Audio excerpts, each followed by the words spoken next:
Hi guys, Connor at Lancaster Automart, part of the Cox Motor Group, just up in Lancaster, next to our big brother Lancaster Volkswagen. We've got this lovely Vauxhall. It's the Grandland X turbo diesel nav. It is the 1.5 manual, probably the cheapest one you'll find, being a 69 plate with only 11,000 miles. Lovely alloy wheels, finished off in black as you can see. So let's have a look at the boot space. It does need valeting. They've literally just got it ready just a little bit for pictures. It's not fully valeted yet. So you've got a great boot space. So you've got part leather, part cloth seats. Same again in the front. Part leather seats.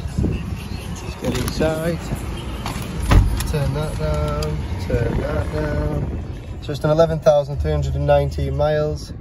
You've got all your cruise control and stuff here. Your volume, wiper blade stops, which is automatic, so leave them on auto. You've got your automatic lights. You've got your controls for the wing mirrors and the windows. So all that is there is AdBlue, and obviously your cat thing, wherever it is, everything will be sorted out. You've got your you've got your sat nav. This one does have the rear sensor as well. You've got all your controls for your aircon. Your custom.